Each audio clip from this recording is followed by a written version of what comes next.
Hello everyone, this is Erik, the Asian movie enthusiast. Now if you're familiar with the movie review playlists on this YouTube channel, you'll notice that my Korean, Japanese, and Chinese language playlists all had 99 movie reviews on them as of last Friday. So this week I've decided to do my 100th review for each playlist, emphasizing one of my all-time favorite movies from each country. So for South Korea, I've chosen to review Oldboy, a dramatic thriller from 2003 that was directed by Chan-wook Park and stars Min-sik Choi, Hye-jeong Kang, and Ji-tae Yu. Now, I actually have not watched this film in years, so I was excited to revisit it. Now, like most people, Oldboy was one of the first Korean films that I ever saw. I think my very first one was Shiri.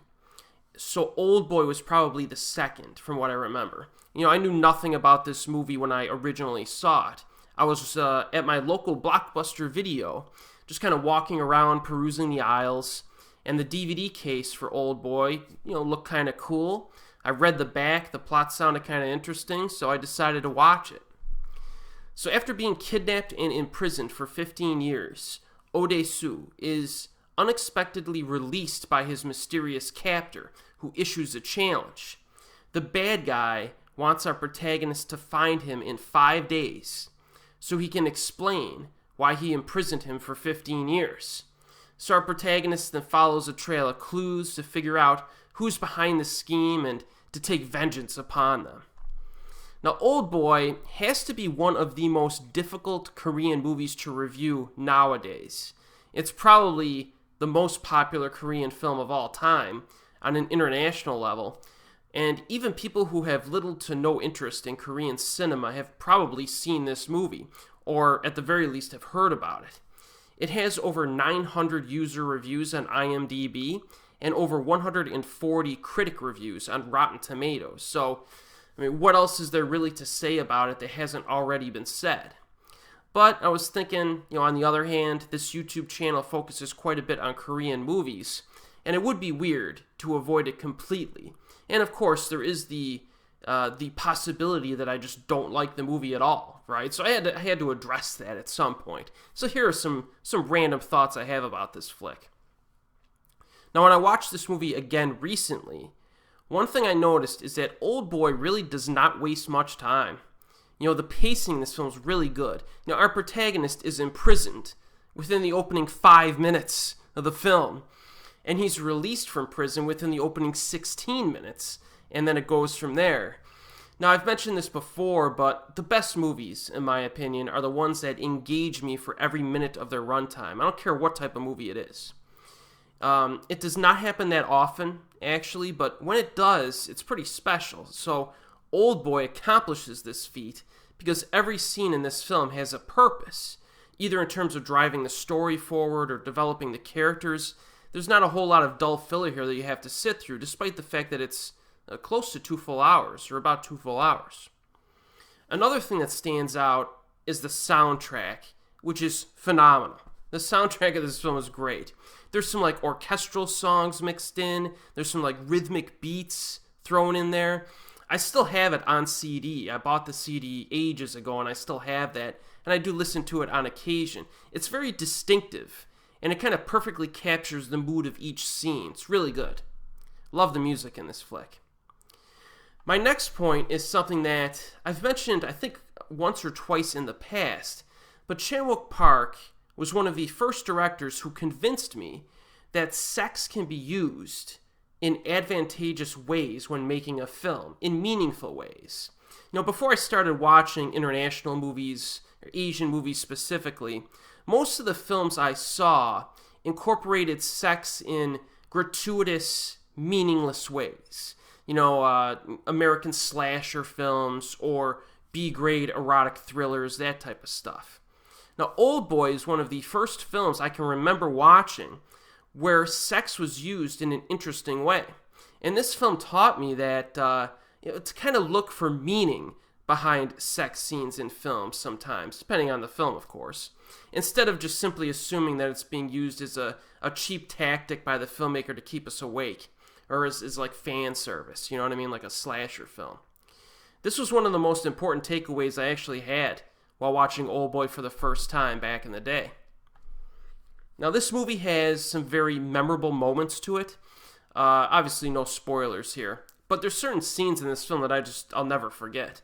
You know, like I said previously, I haven't seen this film in years, but I vividly remembered a number of scenes before they showed up during my rewatch.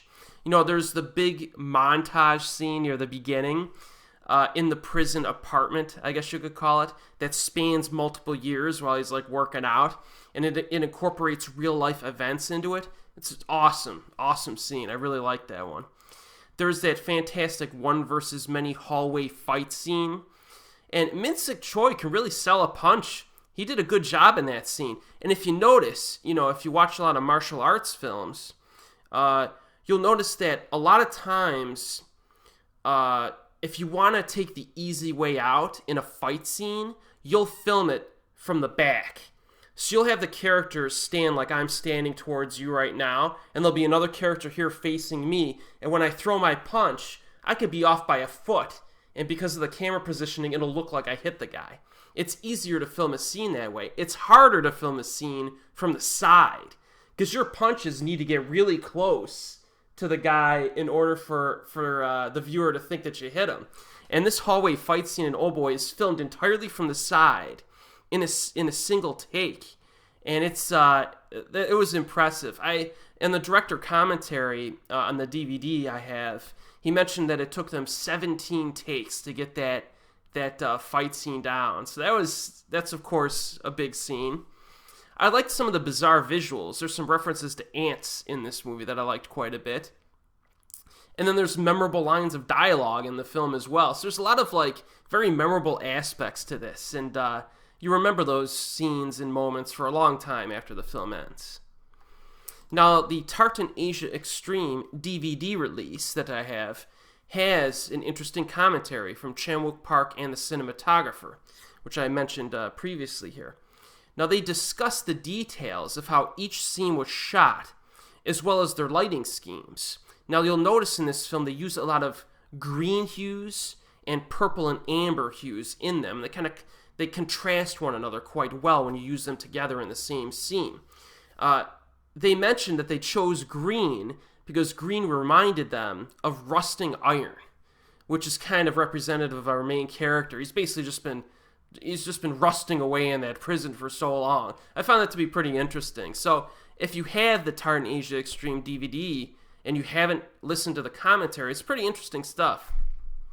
I'm not even going to bother to talk about the performances or the direction because everyone knows those are excellent. So, after rewatching the film for the first time in a while, Oldboy continues to hold up, even 16 years after its release. It's a contemporary classic.